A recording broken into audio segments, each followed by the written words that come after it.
There's a strange island in these waters.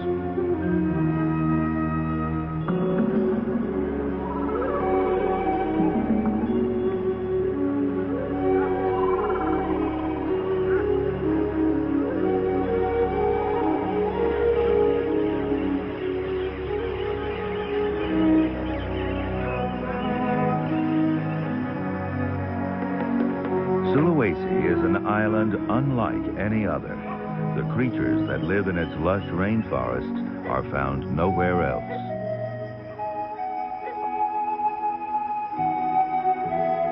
Their ancestors came from Asia and Australia. The descendants of these castaways have become Sulawesi's own unique treasures.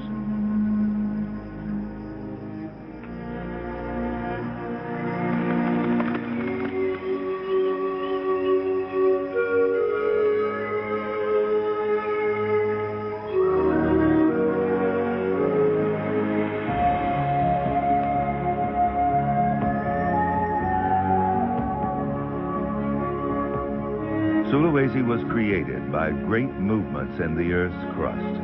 Today, volcanoes testify to this turbulent past. Some stand high above the waves.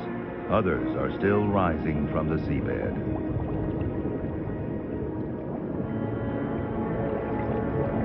Volcanoes can erupt at any time here, but where the rocks have cooled, corals have anchored themselves. Some of the world's most spectacular reefs can be found in the waters surrounding Sulawesi.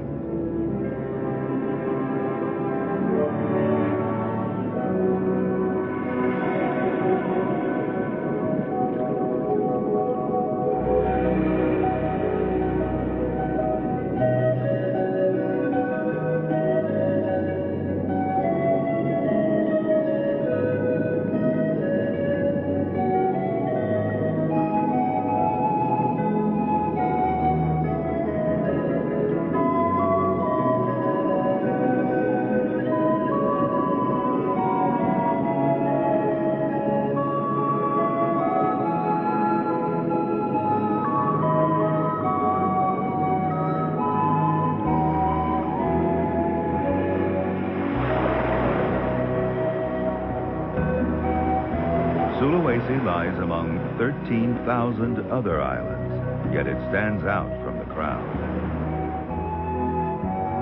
It lies at the heart of Indonesia, an enormous archipelago that stretches for thousands of miles along the equator, in between Australia and Asia. Sulawesi was born from a clash of these two continents. Its wildlife became marooned here, and the island developed a world of its own. The crust of the earth is not moving so violently anymore, but the fires below are still restless and unpredictable. Although most are dormant, there are still 11 active volcanoes on the island.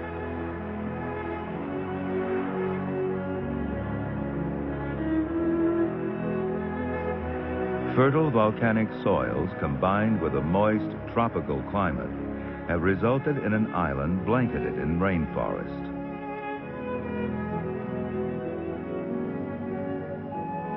In 1859, naturalist Alfred Wallace was surprised by the odd mix of creatures in these forests. The island, he wrote, was wonderfully rich in peculiar forms. Noting their resemblance to other animals in Asia and Australia, he concluded that species must change over time. This was the same conclusion that Darwin came to. Wallace was enthralled by what he found on Sulawesi. At every turn was a species unknown to the rest of the world. Early explorers called these black apes due to their tailless bodies, but closer investigation revealed that they were monkeys, crested black macaques.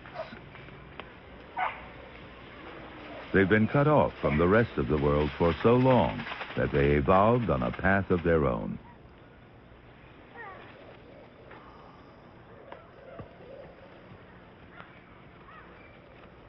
These macaques live in troops composed of several males, females, and young. This large group has 90 members. They're just as at home on the ground as in the trees, enabling them to take advantage of many different layers of the forest.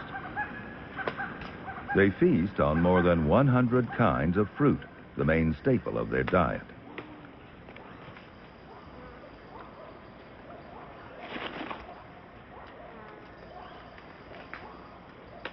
These macaques can forage high in the canopy or just wait below to reap the rewards of someone else's hard labor.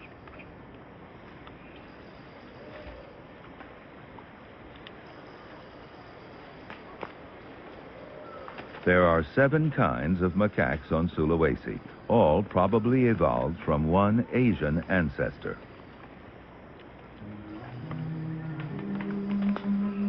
These odd creatures have completely different roots.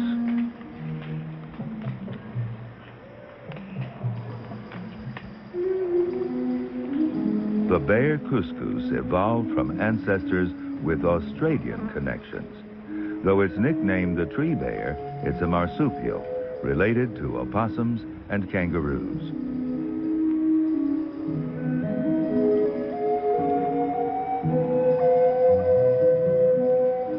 The bear couscous spends all its time in the trees, looking for the best leaves to eat.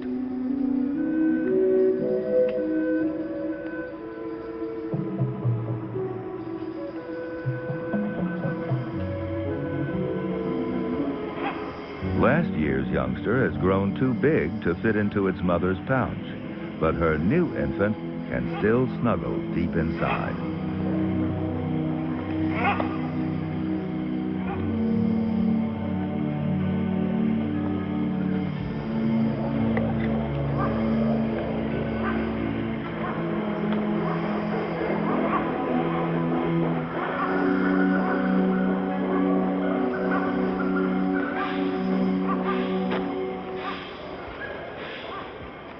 In the green of the canopy, there's every color of the rainbow.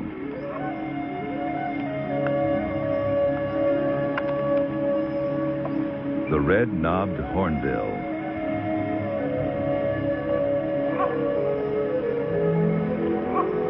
Like so many of Sulawesi's animals, this spectacular bird is endemic to the island. Hornbill knobs, or casks, are not as heavy as they look.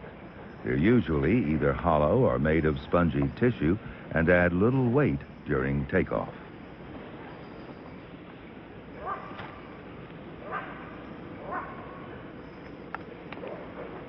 Their local name is the year bird because their beaks gain an extra stripe each year.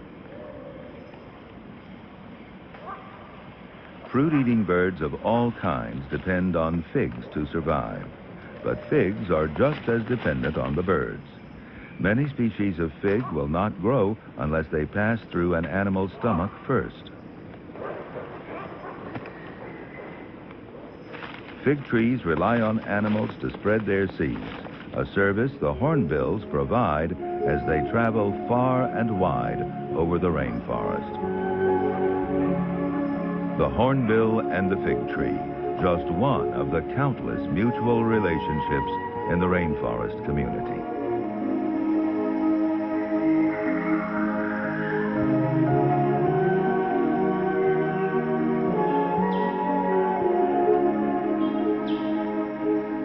Throughout the forest, there are constant reminders of Sulawesi's volcanic nature.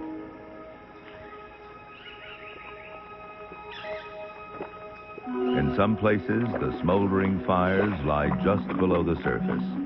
These areas attract a very strange bird, the malio.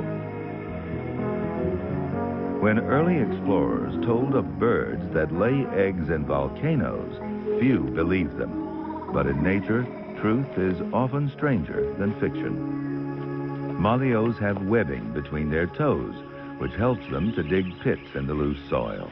Then they bury their eggs and let the heat of the volcanic soil do the incubating for them. Deep inside the forest, hot springs attract some of Sulawesi's most unusual residents.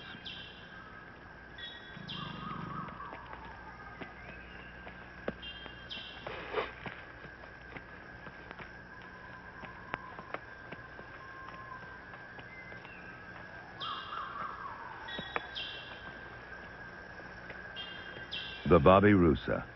It's related to pigs, but it looks and acts like no other pig on Earth.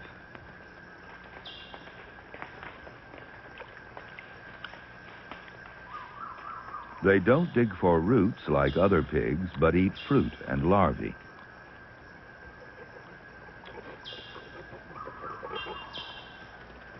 And they only have 1 or 2 young at a time. There are few natural predators on Sulawesi, so there's no need for large litters.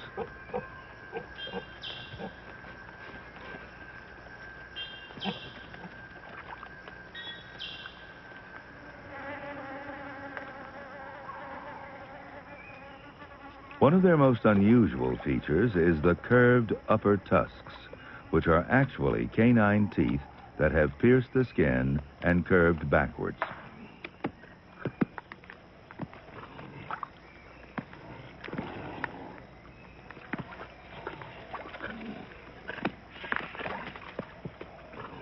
Only males have tusks. They may be used for fighting over females, but their full purpose is still a mystery.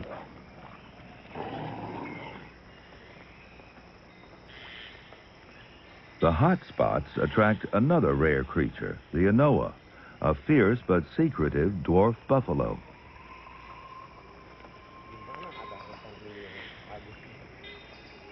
Both these species have evolved with few enemies, but now they're threatened by the same predator. Ini sebelah sana.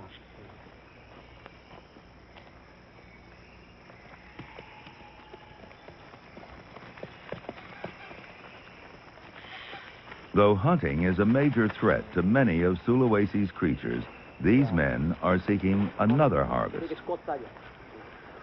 Rattan, a plant specialized for climbing. It grows upwards by using other plants for support. The spiny stem, which helps protect the plant from being eaten, is no defense against a sharp parang.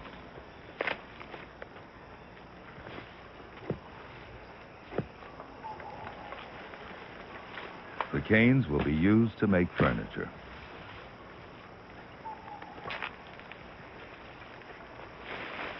Collectors may have to cut down many surrounding trees to free the tangled stems.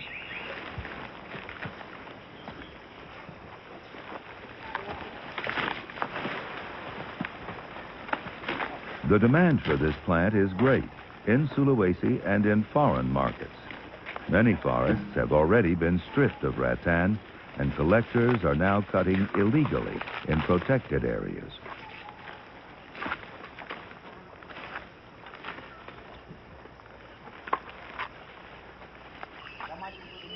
To transport their harvest, the men just lash some canes into rafts and float out of the forest.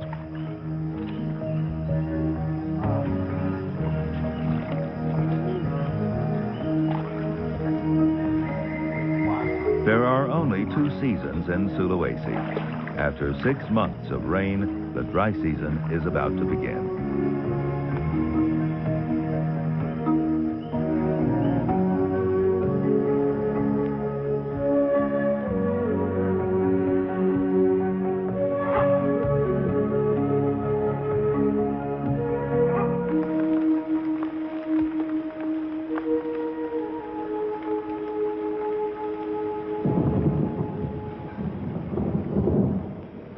Babirusa take advantage of the last mud.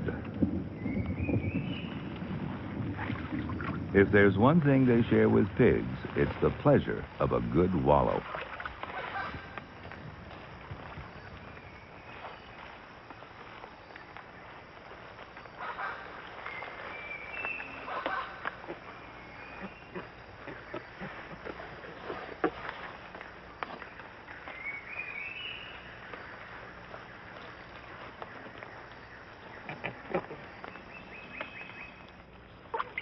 Hollows in plants and trees capture the last of the rains.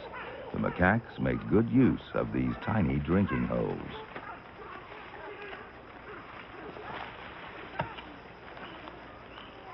At the start of the dry season, there's still plenty of fruit, so the troop has time to relax.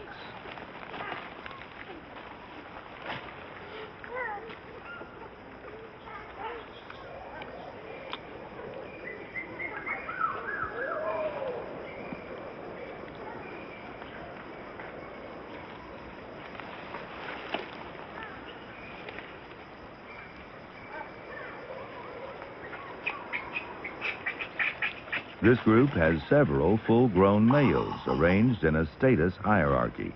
If a squabble breaks out, it's the responsibility of the top male to break it up.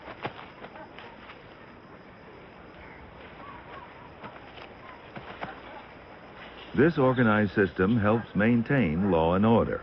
Every individual knows the rules of society and his place in it. The dominant male may have many responsibilities, but the job does come with perks. He doesn't have to wait for his turn to drink.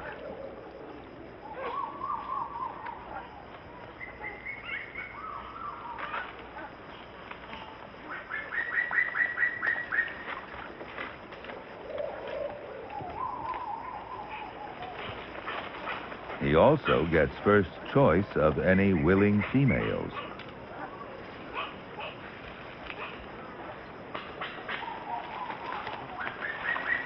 When this youngster finally gets his turn to drink, he makes sure he gets every last drop.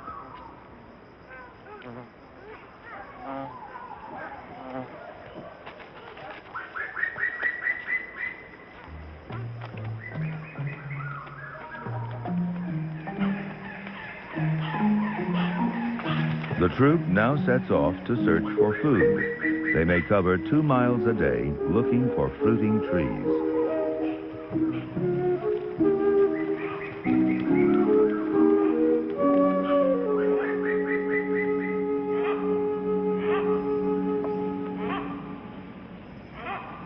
The hornbills forage in flocks during the rainy season, but now it's time for the group to split up.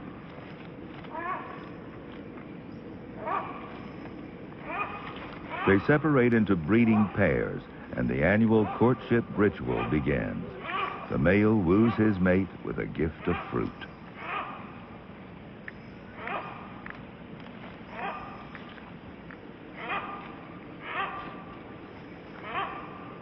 Hornbills are monogamous and probably mate for life, 20 or 30 years.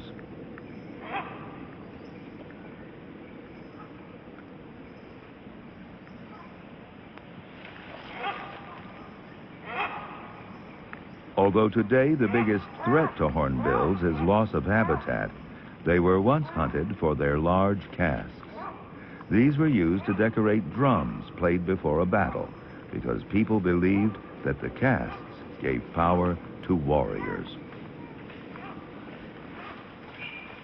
The macaques have few predators to worry about as they look for food. But those they do have are worth the troops' full attention. The reticulated python, the longest snake in the world. It can grow to more than 30 feet, and it eats monkeys.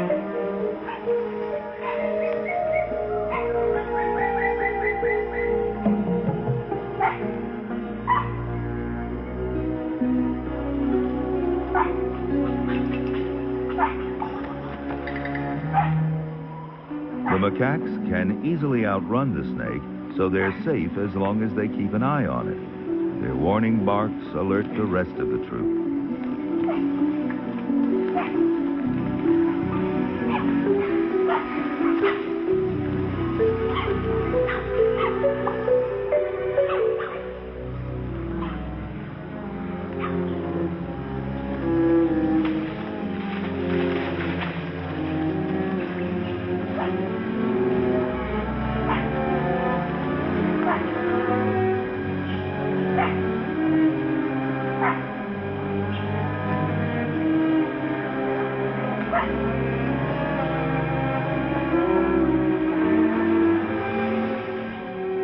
One youngster hasn't heard the alarm and continues to feed.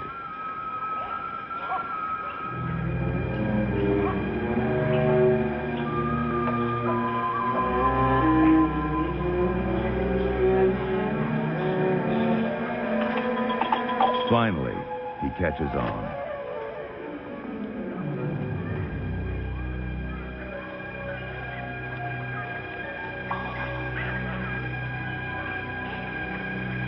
A 100 feet above, the hornbills are making a nest in the hollow of a tree. Nesting well above the python's reach helps protect the next generation.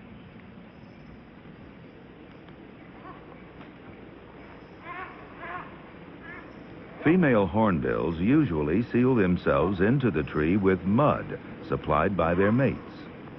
But Sulawesi's volcanic soil is too loose, and the female has to improvise. She applies her own droppings, using her bill like a trowel to close herself in. She'll spend the next 2 months incarcerated and completely dependent on her mate for food.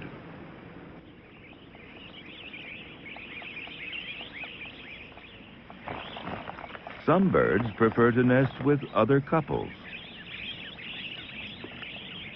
Finch-billed starlings bore holes in dead trees and then dig out the debris.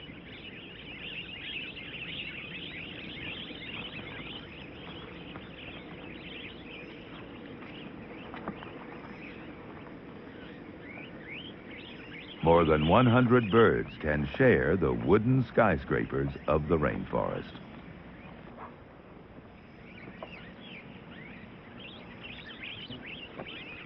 The male hornbill has to work overtime now. He's foraging for himself and his mate.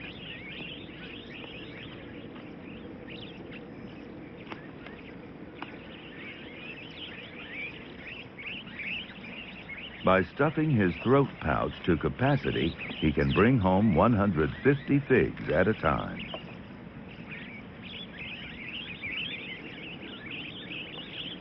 He'll be flying with as much as 10% of his body weight in excess baggage.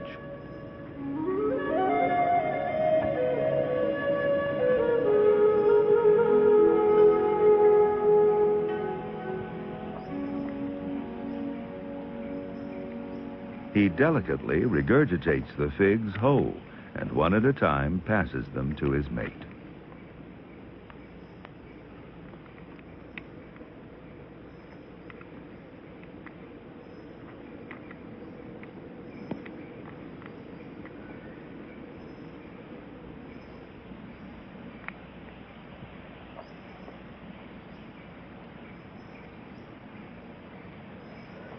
Sulawesi's hornbills and other wildlife face many threats today, among them logging, loss of habitat to agriculture, and hunting.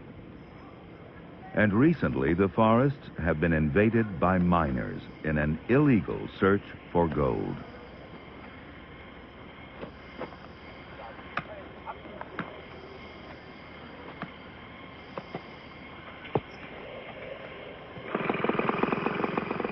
The shafts are so deep, they have to pump air down to the workers.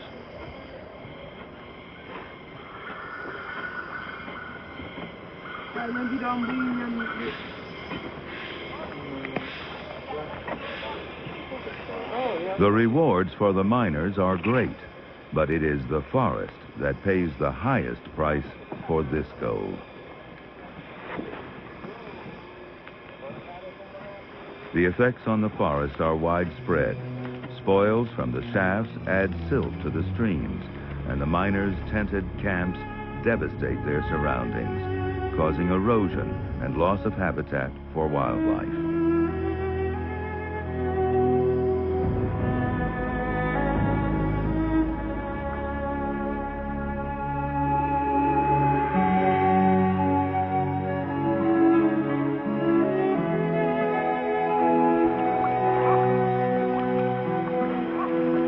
And that's only the beginning of the mining story.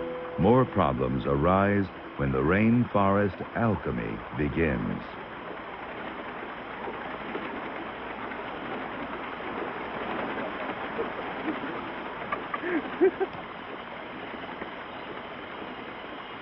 First, the rocks are pounded and crushed to a powder.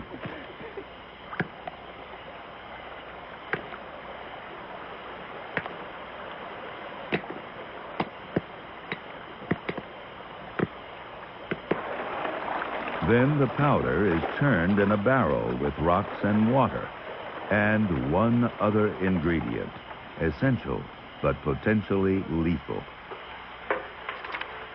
Mercury, a deadly poison, is the key to extracting gold from muddy water.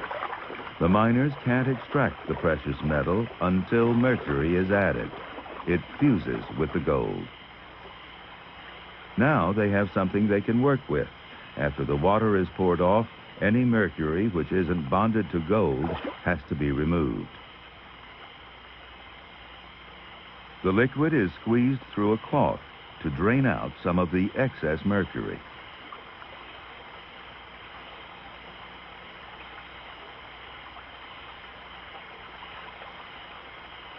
Instead of powder in water, they now have a solid made of gold and mercury. All they have to do now is get rid of the rest of the mercury.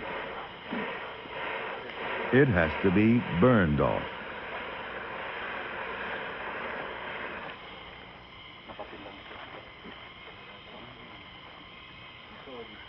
All that's left from a sack of ore and a hillside of spoil, a tiny bead of gold, and an invisible poison.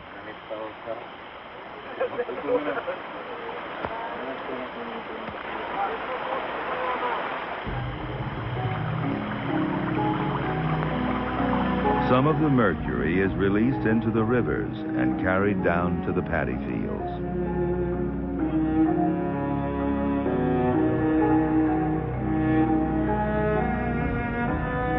Crops are being irrigated with this tainted water.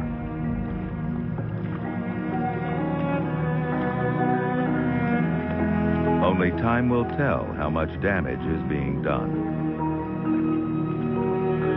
Many illegal activities take place in Sulawesi's forests, but there are still some areas where the country's splendid wildlife thrives.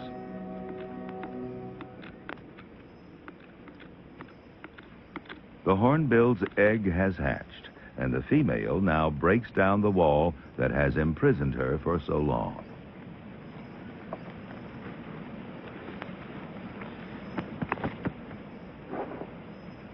The male does most of the work rearing the hungry chick, while the female enjoys her freedom.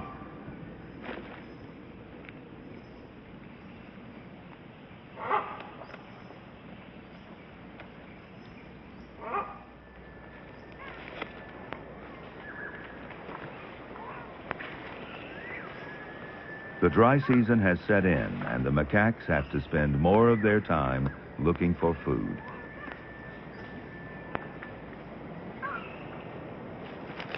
There are few fruiting trees now, so they concentrate on the forest floor, leafing through the dry litter for grubs and insects.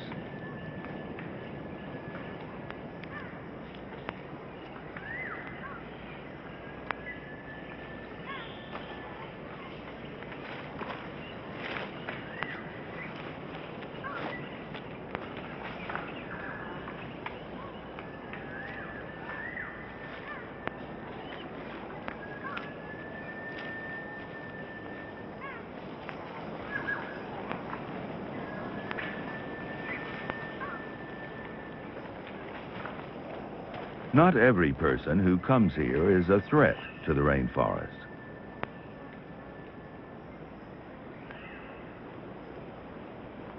This man is actually a fisherman who's making a stop in the forest before heading out to sea. He's collecting the gossamer threads of a spider's web.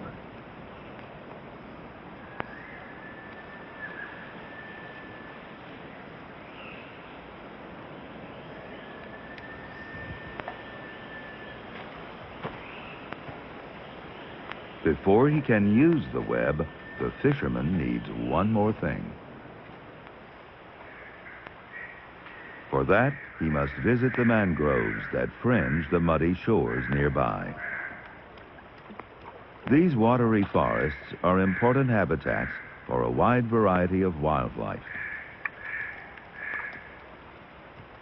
Mangroves were once found along much of Sulawesi's enormous coastline, but today, most of these forests have been destroyed. Mangrove plants can be used to make all sorts of household items: umbrellas, baskets, roof shingles, and hats.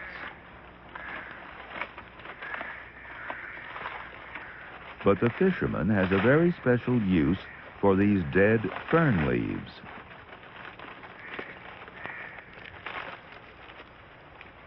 While he works, fruit bats are watching from their day roost.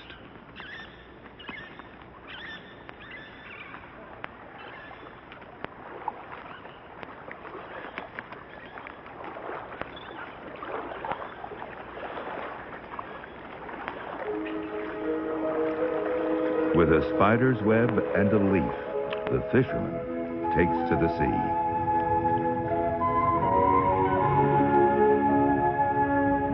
Many of Sulawesi's reefs are still pristine, teeming with an incredible diversity of life.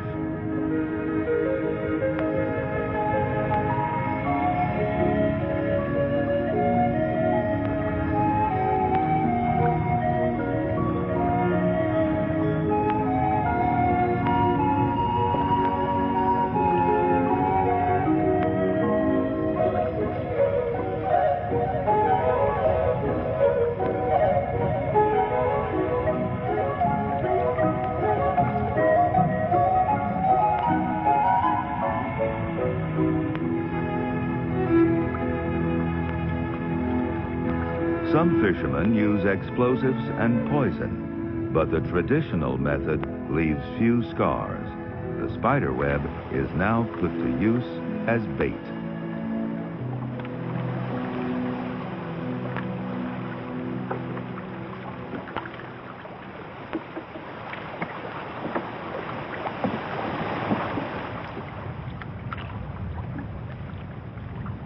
He attaches the fern leaf to the end of a piece of string. It acts like a kite, keeping the web dangling just below the waves.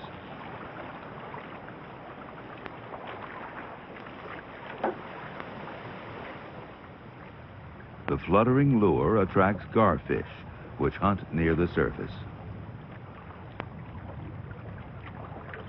The kite bobs like a float, and the fisherman has a catch.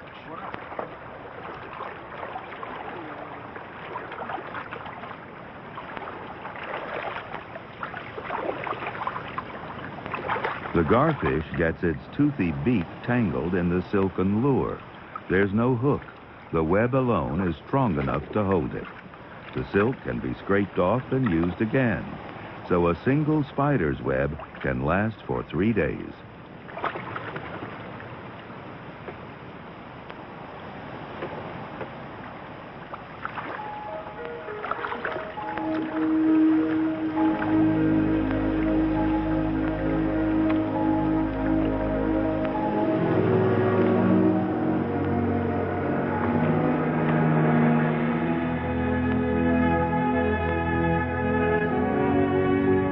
As darkness falls, many fish take refuge in the coral, while others are just starting their day.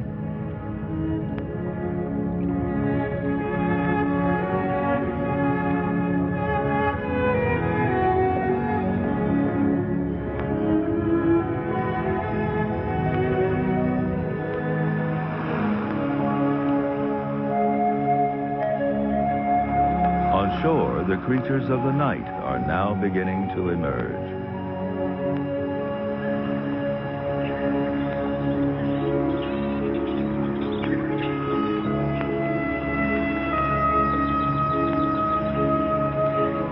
The bats rise up from the mangroves and head out to the rainforests in search of a fruity meal.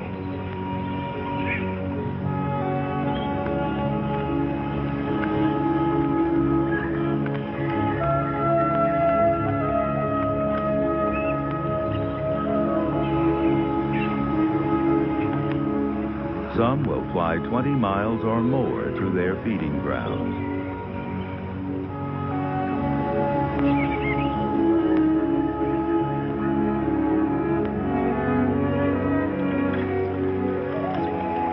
As the sun sets, another exodus begins. Children leave their village to fly their kites.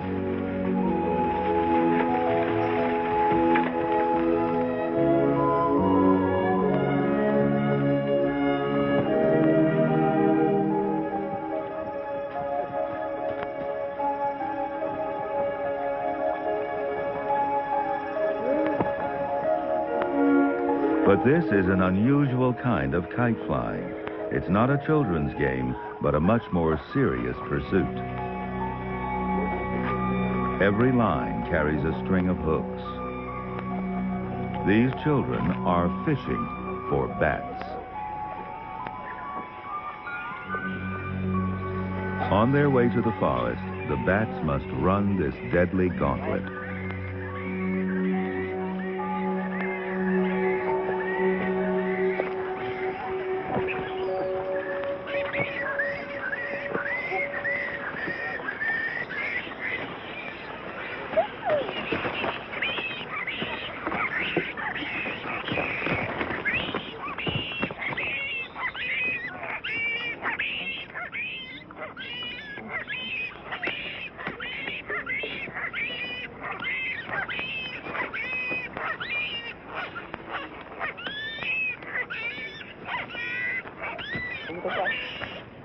The bats aren't killed immediately. They must reach the market alive.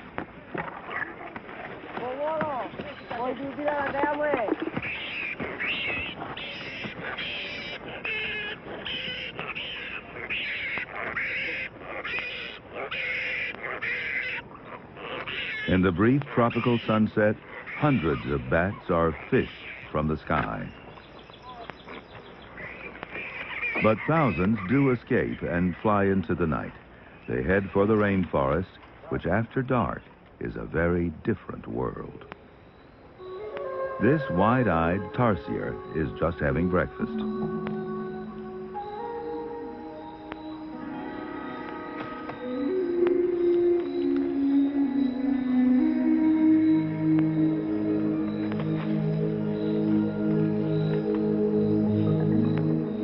A nocturnal primate, it feasts mainly on protein-packed insects. The bats come here to gorge themselves on figs.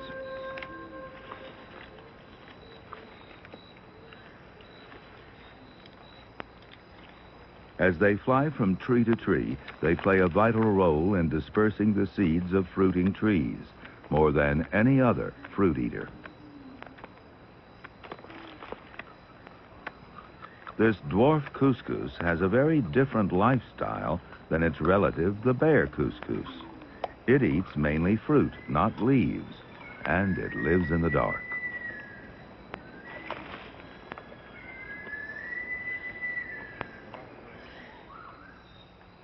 Both species have prehensile tails and opposable toes, which help them hang on in the world high above the forest floor.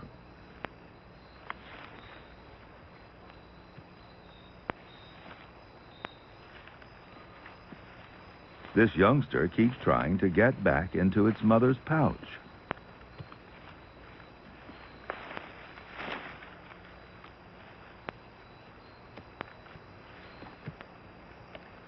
Although he's old enough to forage for himself, he still depends on her for comfort and safety.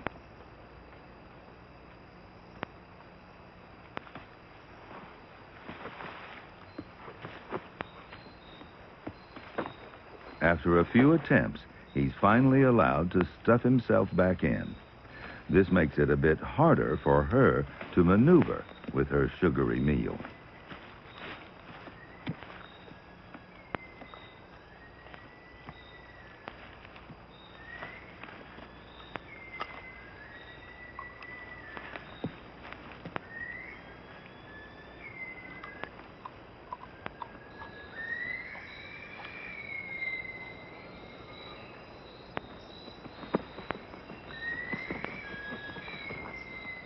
Though they're up all night, the tarsier is most active just before sunrise. These tiny gymnasts propel their bodies through the forest.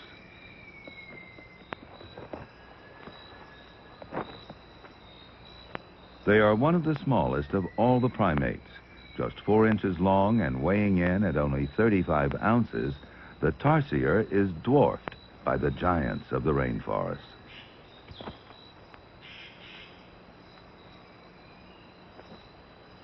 At daybreak, it's time to sleep.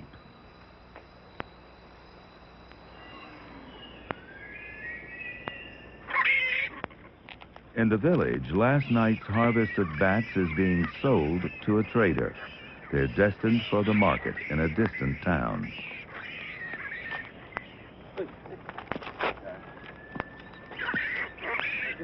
Bats are served as a special dish in restaurants. The Chinese claim their meat has medicinal properties, a cure for asthma, kidney disease, and fatigue.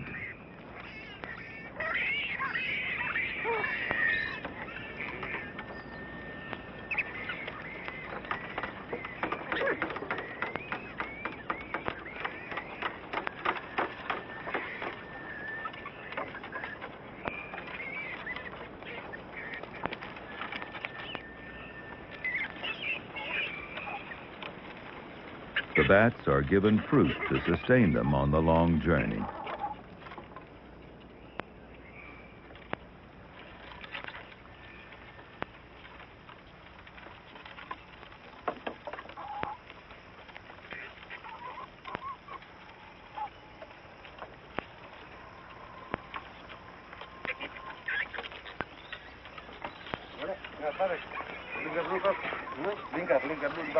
Sulawesi's bat population is being decimated for this trade.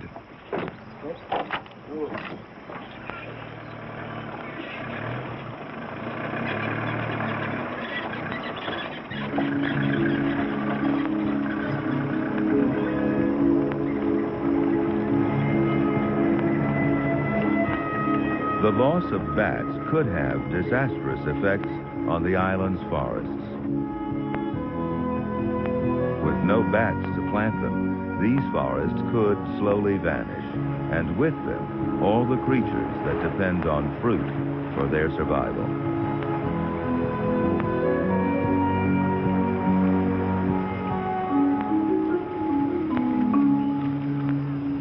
There's been no rain for months.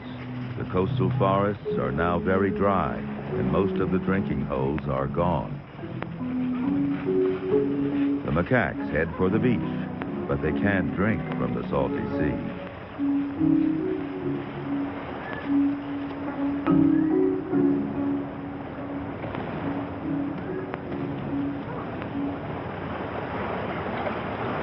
A trickle of fresh water still seeps out from the black volcanic sand, just enough for these youngsters to take a sip, if they can beat the incoming tide.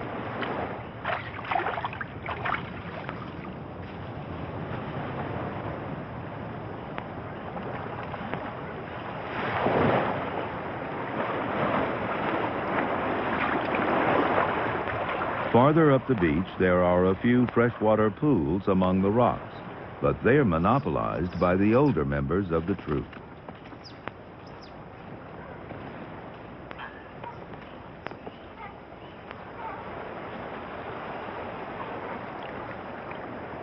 There are not enough drinking places to go around, and squabbles often break out. In the heat of the day, water is essential and tempers are short.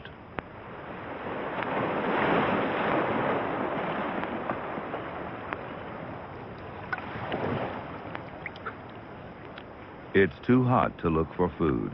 This is a time for grooming and socializing.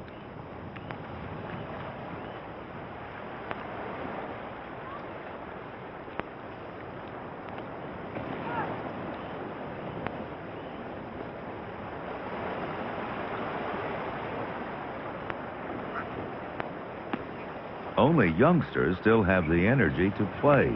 Everyone else takes a siesta.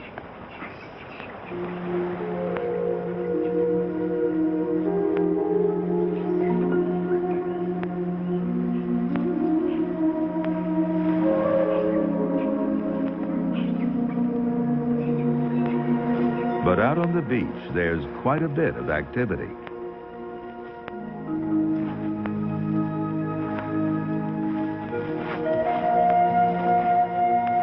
These malio birds have come to the shore. Instead of the heat of a volcano, they'll use the sun to incubate their eggs.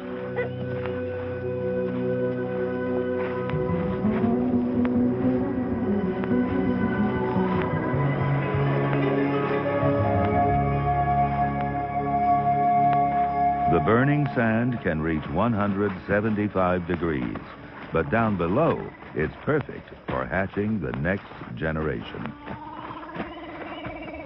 It's believed that the curious knob on their heads, made of spongy bone, may act like a pith helmet, protecting the bird's brain from the blazing sun.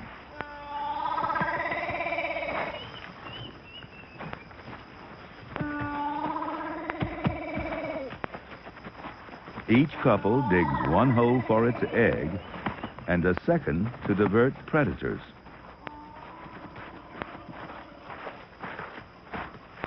The eggs need a constant temperature of about 96 degrees. For a thermometer, they use their beaks.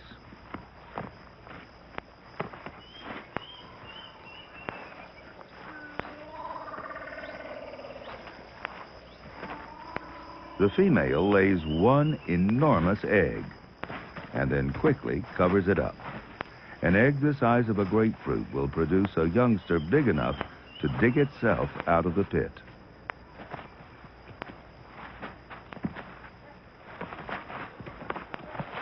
Malio eggs are so large that they were once prized by kings, who supervised their collection. Today, even though they are protected by law, Malio populations are seriously threatened by over-harvesting.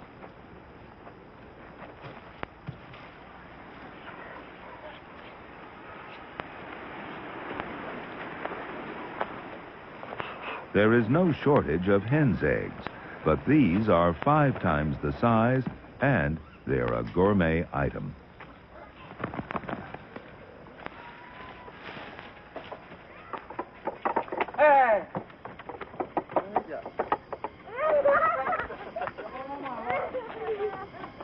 First, they're packaged in intricate palm leaf baskets, which decorates and protects them. Malio eggs are given to friends for Christmas and are also a traditional food at wedding ceremonies. People come to the market from all over with a wide variety of goods to buy, sell, or trade.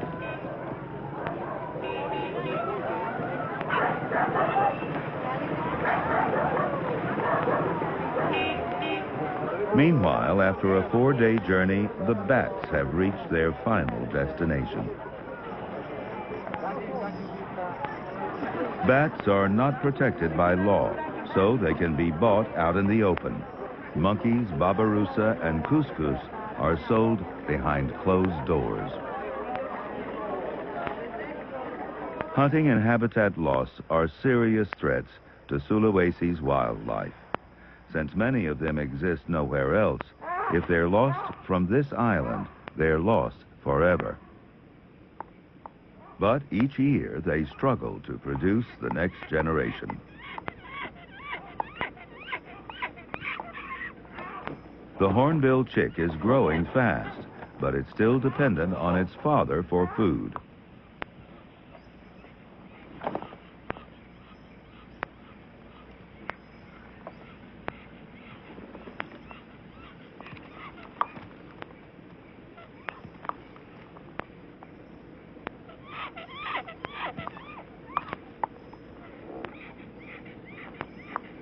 Three months of parental care and devotion have been lavished on this youngster.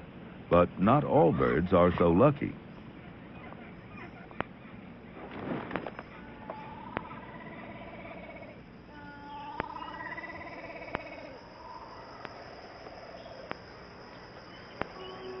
The Malio chick has spent the last 2 days digging himself out of his burial chamber.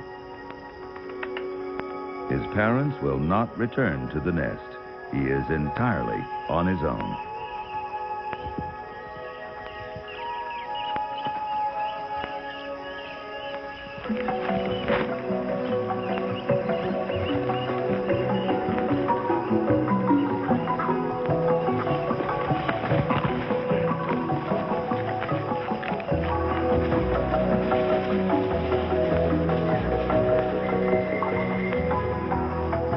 There are new additions to the macaque troupe, too.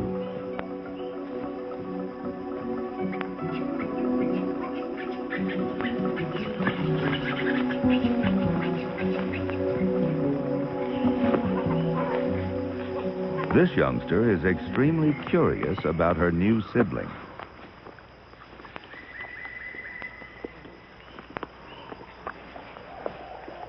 By dipping into the fruit she stores in her cheek pouch, a mother can feed her baby and herself at the same time. Like much of Sulawesi's wildlife, the macaque population is dwindling. They too are hunted, and their habitat is shrinking.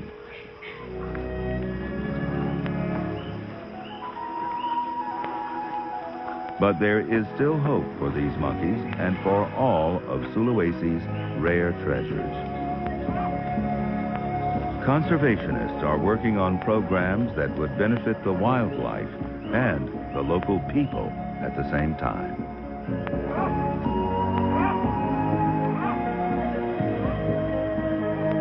These castaways may have been marooned on Sulawesi, but they have not been forgotten.